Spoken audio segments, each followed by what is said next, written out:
Olá, meninas e meninos. Hoje é uma biografia de um escritor que vocês conhecem bem, já devem ter lido muitos livros dele. É o autor de muitas obras literárias, né? Cuja obra foi a mais traduzida por toda a história. Segundo a Unesco, seus trabalhos foram traduzidos para 148 línguas e ele teria escrito mais de 100 livros. Acho que vocês sabem que é Júlio Verne. Mas antes de contar sobre sua vida e obra, vou falar duas frases que ele deixou. Ele deixou várias frases, mas essas é para pensar. Ele teria dito: tudo que o homem pode imaginar, ele ou outros poderão fazer. Outra frase: a ciência é composta de erros, que por sua vez são passos em direção à verdade. Mas quem foi Júlio Verne? Ele nasceu no dia 8 de fevereiro de 1828 e passou a infância com seus pais e 4 irmãos na cidade francesa de Nantes. E que revezavam, com a casa de verão da família, tá? Seu pai era um magistrado formado em direito e o desejo dele era que Júlio Verne seguisse essa carreira. Ele acaba se formando e apresentando sua tese de direito, mas seus projetos de vida são outros. Na infância, a proximidade do porto, lá na casa de verão, e das docas, constituíram provavelmente grande estímulo para o desenvolvimento de sua imaginação.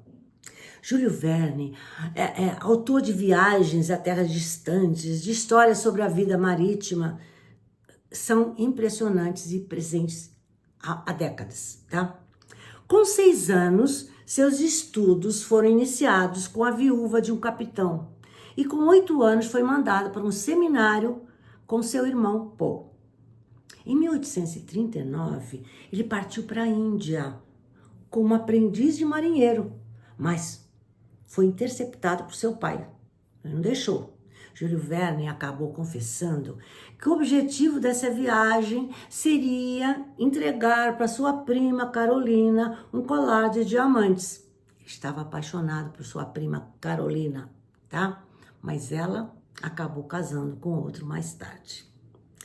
Seu pai, então, mandou Verne para Paris, quando chegou na idade de fazer universidade, para cursar direito. Mas lá, ele começou a se interessar profundamente pelo teatro, muito mais pelo teatro do que pelas leis. Em Paris, já começou a escrever alguns livretos de operetas e pequenas histórias de viagens. Nessa época, seu pai, quando soube, chegou até a diminuir, a cortar o apoio financeiro, tá? Bom, em Paris, ele conheceu grandes escritores como Alexandre Dumas e Victor Hugo e outros. E uma das peças que Júlio Verne escreveu, As Palhas Rompidas, agradou muito Alexandre Dumas. Essa peça, As Palhas Rompidas, foi até encenada, tá? Foi encenada no Teatro Histórico em 1850. Verne, na época, para completar sua renda, além do que vinha da peça, começou também a dar aulas em Paris, mas sem nunca abrir a mão de escrever. Em 1857, ele casa com uma viúva de 26 anos com 2 filhas. E em 1861, ele tem seu único filho, Michel. Na época, mediante contribuição financeira do pai e do sogro, Verne viaja para a Inglaterra, Escócia, Noruega, Escandinava. E começa, a viver também de sua fama. Ele começa a ter fama e fortuna devido aos seus grandes sucessos literários. Chega até a adquirir 2 iates e a realizar uma viagem aos Estados Unidos. E na volta dessa viagem, conta-se, que ainda a bordo, ele escreveu 20.000 léguas submarinas. Mas sua carreira literária começou a se destacar mesmo quando se associou a Hetzel. Hetzel era um editor experiente que trabalhava com grandes nomes literários da época, como Victor Hugo, George Sand. Então, o editor Hetzel foi quem publicou a primeira grande novela de sucesso de Júlio Verne, em 1862. Como era o nome dessa novela, que teve muito sucesso? 5 Semanas num Balão.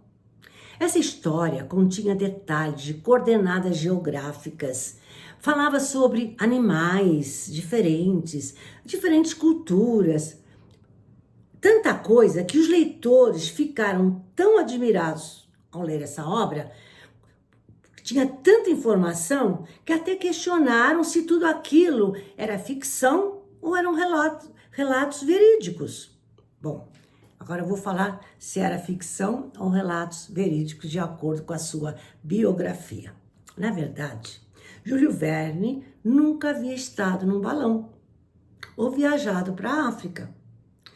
Toda a sua informação veio de parte de sua imaginação e parte de sua capacidade de pesquisa. Além disso, Hetzel, seu editor, também o apresentou na ocasião a Félix Nadar, um cientista interessado em navegação aérea e balonismo, de quem se tornou grande amigo e que introduziu Verne no seu círculo de amigos cientistas, de quem sempre tirou dúvidas e aprendeu muita coisa com esse grupo de cientistas, tá? Muitas de suas ideias vieram daí. Enfim, sua produção literária seguiu em ritmo acelerado. Quase todos os anos, Hetzel publicava novos livros, quase todos com grande sucesso. Seus livros renderam-lhe dinheiro e fama. Vou contar alguns dos livros que vocês conhecem bem. 5 Semanas num Balão, Viagem ao Centro da Terra, 20.000 Léguas Submarinas, A Volta ao Mundo em 80 Dias, etc, etc. Mas teve um livro que só foi publicado em 1989, olha aí. 1989, apesar de ser escrito em 1863, mais de 100 anos antes. Por quê? O manuscrito foi encontrado por seu bisneto que o publicou. Conta-se que Hetzel, em 1904, quando ele escreveu esse livro, quando o Verne escreveu esse livro, ele achou muito depressivo e aconselhou o Verne a não publicá-lo. Então ele foi só publicado pelo seu bisneto em 1989. O nome? O Senhor do Mundo. Tá. Agora, vou falar sobre o seu único filho, Michel. Era considerado rebelde, porque não seguia as orientações do pai de jeito nenhum. Júlio Verne chegou até a mandar o filho, quando ele tinha 16 anos, numa viagem de instrução no navio por 18 meses, com a esperança de o ver, né, mais disciplinado e não tão rebelde, tá? Mas quando chegou não adiantou nada, estava igual e até se casou contra a vontade do pai com uma atriz, tá? E com ela teve 2 filhos. Mas vai acontecer algo na vida de Júlio Verne que vai aproximar pai e filho. Conta-se que em 1886, Verne foi atingido por 2 tiros quando chegava em casa na cidade de Amiens. Quem atirou nele foi seu sobrinho Gaston. E um dos tiros atingiu-lhe o ombro, que demorou para cicatrizar. E o outro tiro atingiu-lhe o tornozelo, deixando coxo pelos últimos 19 anos de sua vida. Mas não se sabe por que o sobrinho atirou, mas ele foi considerado louco, sendo internado no manicômio até o final da sua vida. E foi esse acontecimento triste que fez Michel aproximar-se do pai, talvez, né, por ver que podia perder seu pai. Então, Michel começou a encarar a vida com mais seriedade, segundo a sua biografia. Para terminar, eu vou falar algo assim curioso sobre a religião de Júlio Verne. Apesar de ele ter sido criado no catolicismo, Ele se tornou deísta, que é uma posição filosófica que acredita na criação do universo por um Deus ou um ser de inteligência superior, mas que não intervém no funcionamento do mundo natural, permitindo que o mundo funcione de acordo com as leis da natureza. O deísmo difundiu-se principalmente entre os filósofos enciclopedistas, crença que defende a razão, o livre pensamento e a experiência pessoal. Agora, eu falei que ia terminar aí, mas vou falar mais uma frase que ele deixou para encerrar esta aula, tá? Os obstáculos existem para serem vencidos. E quanto aos perigos, quem pode se orgulhar de fugir deles? Quem vai se orgulhar de fugir dos perigos? Se tudo na vida é perigo. É para pensar, vou repetir. Os obstáculos existem para serem vencidos. E quanto aos perigos, quem pode se orgulhar de fugir deles? Se tudo é perigo na vida?